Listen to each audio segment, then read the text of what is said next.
இயேசு கிறிஸ்துவில் எனக்கு பிரியமான சகோதர சகோதரிகளே, இடுக்கமான வாயில் வழியே நுழைய முற்படுங்கள். ஆண்டவர் இயேசு கிறிஸ்து இந்த வார்த்தைகள் நமக்கு சொல்லி இருக்கின்றார். எப்படி இந்த வாழ்க்கை வாழ்வாக்குவது? இந்த வார்த்தை எங்கே கொடுக்கப்பட்டிருக்கிறது என்றால், லூக்கா நற்செய்தி அதிகாரம் 13 இறை வார்த்தைகள் 22 முதல் 30 முடிய நடந்த ஒரு நிகழ்வு. 1970ஆம் ஆண்டிலே இத்தாலியின் தென்பகுதியில் ஒரு பழைய கத்தீட்ரல், ஒரு பழைய கோயில். ஆனால் பல முக்கியமான மனிதர்கள், ஆயர் போன்றவர்கள் இதன் அருகில்தான் வசித்து வந்தார்கள்.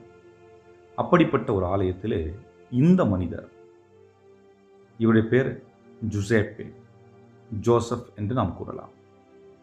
இவர் ஒவ்வொரு நாளும் காலையிலே எழுந்து சென்று தரையை சுத்தம் செய்வதும், அதுபோன்று பீடத்தில் வைக்கின்ற விளக்குகளை சுத்தம் செய்வதும், நேரடியாக வந்து பொதுவாக அங்கே கத்தீட்ரலில் 3 கதவுகள் இருக்கும்.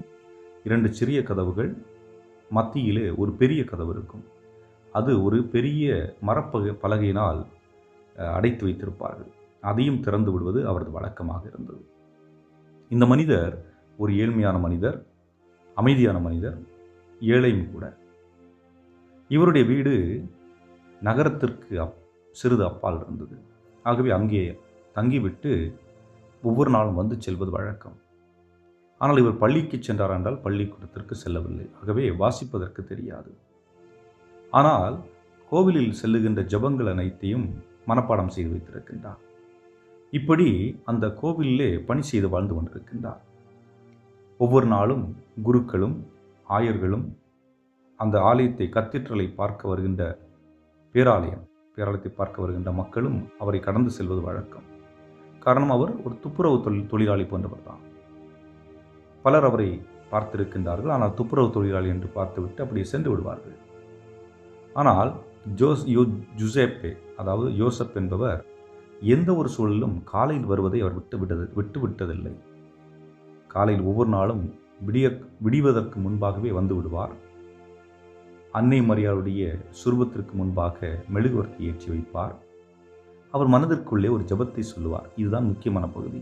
அந்த ஜெபம் என்னவென்றால், ஆண்டவரே, இன்று உம்முடைய கதவுகளை நான் திறந்தேன், நேரம் வருகின்ற பொழுது என்னுடைய கதவை திறந்துவிடும் என்பதுதான் ஜெபம். இந்த ஜெபத்தை மீண்டும் ஒரு முறை சொல்லுகிறேன், கேளுங்கள். ஆண்டவரே, இன்று உம்முடைய கதவை நான் திறந்தேன், நேரம் வருகின்ற பொழுது என்னுடைய கதவை திறந்துவிடும் என்பதுதான். இப்படி ஒவ்வொரு நாளும் ஆலயத்திற்கு சென்று கொண்டிருந்தவருக்கு திடீரென்ற ஒரு தடங்கல் ஏற்படுகிறது. தடங்கல் என்னவென்றால், புதிதாக ஒரு ஆயர் நியமிக்கப்படுகின்றார். அந்த ஆயர் இளமையானவர், அதிகமாக படித்தவர்.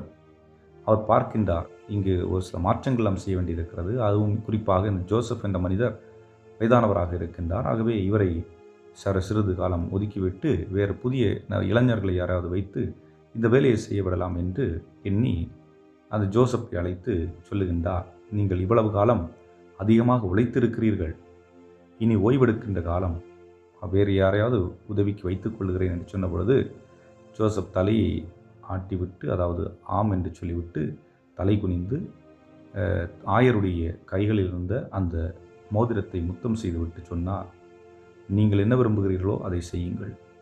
ஆனால் இவ்வளவு காலம் என்னை இந்த ஆலயத்திலே இந்த பணியை செய்ய அனுமதித்ததற்கு உங்களுக்கு நன்றி என்று சொல்லிவிட்டு மெல்ல வீடு திரும்புகின்ற பொழுதும் சொல்லக்கூடிய வார்த்தை என்னவென்றால், ஆண்டவரே, உம்முடைய கதவை நான் ஒவ்வொரு நாளும் திறந்தேன், என்னுடையதை நேர் திறந்துவிடும் என்ற வார்த்தையை சொல்லுகின்றார். ஒரு ஆண்டு கழிகிறது. அப்பொழுதுதான் ஆயருக்கு தெரிய வருகின்றது, அந்த நபர் ஒரு நாள், ஜோசப் என்பவர், தூங்கிக் கொண்டிருந்த பொழுது இறந்து விட்டார் என்று. அவருடைய பொருட்களை எல்லாம் எடுத்து பார்க்கின்றார்கள். அங்கே ஒரு ஜெபமாலை இருக்கின்றது, பலகையால் செய்யப்பட்ட ஒரு சிலுவை இருக்கின்றது, மற்றும் அவரால் கிறுக்கி ஒரு எழுத்தை எழுதி வைத்திருக்கின்றார். என்னவென்றால், ஆண்டவரே, யாருக்கும் தெரியாமல் உமக்கு பணிவிடை புரிய என்னை அனுமதித்ததற்கு நான் நன்றி கூறுகின்றேன். நான் நம்புகின்றேன், நான் உம்முடைய கதவை தட்டுகின்ற பொழுது நீர் சொல்லுவீர், எனக்கு உன்னை தெரியும், நீ ஒவ்வொரு நாளும் என்னுடைய கதவை திறந்து விட்டாய், ஆகவே நீர் எனக்கு திறப்பீர் என்று அதில் எழுதி வைத்திருக்கின்றார். இந்த வார்த்தையை பார்த்த ஆயர் ஆச்சரியப்படுகின்றார். இவருடைய விசுவாசம் ஆழமானதாகவே இவரை நாம் நம்முடைய கத்தீட்ரல், அதாவது பேராலயத்திலே புதைப்போம் என்று அவரை அங்கே புதைத்துவிட்டு ஒரு வசனத்தை எழுதுகின்றார் மேலே, கல்லறைக்கு மேலே. இவர் ஆண்டவருடைய கதவை ஏற்கனவே திறந்து விட்டார் என்று. அன்புக்குரியவர்களே, இடுக்கமான வாயில். இந்த இடுக்கமான வாயிலை நாம் நம்முடைய பதவி, பட்டம், பெயர், புகழ் இவற்றினால் திறக்க முடியாது. அதை திறக்க வேண்டுமென்றால் தாழ்ச்சி, அன்பு, பொறுமை, நேர்மை, உண்மை இவைகளால் மட்டுமே திறக்க முடியும். அதுவும் ஆண்டவர் இது யாருக்கும் குறிப்பிட்டு என்று சொல்லவில்லை. மாறாக எல்லா இடத்திலுள்ள மக்களும், சவுத், நார்த், வெஸ்ட், ஈஸ்ட், தென்பகுதி, மேற்கு, வடக்கு, தெற்கு என்று எல்லா பகுதியிலிருந்து மக்கள் வருவார்கள் என்று சொல்லுகின்றார்கள். ஏனென்றால் அதற்கு முன்பாக இவர்களுக்கு மட்டும்தான் விண்ணகத்தில் இடம் உண்டு, கடவுளிடத்தில் செல்வார்கள், மற்றவர்கள் செல்ல மாட்டார்கள் என்ற ஒரு எண்ணம் இருந்த இடங்களெல்லாம் அவற்றை தவிடுபொடியாக்கிவிட்டு எல்லாருக்கும் இறைவனிடத்தில் இடம் உண்டு. ஆனால் செய்ய வேண்டிய ஒன்றை சரியாக செய்ய வேண்டும். அதாவது தேவையற்ற மூட்டைகளை சுமந்து கொண்டு இடுக்கமான வாயில் நுழையக்கூடாது.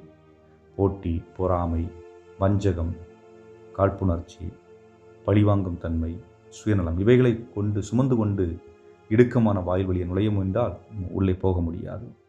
ஆனால் அதேவேளை அன்பு, பாசம், பரிவு, நேசம், மன்னிப்பு போன்றவைகளை நாம் சுமந்து கொண்டு அந்த இடுக்கமான வாயில் வழியை சென்றோம் என்றால் நிச்சயமாக முடியும் என்பதுதான். ஆகவே இறைவன் நம்மை நேசிக்கின்றார்.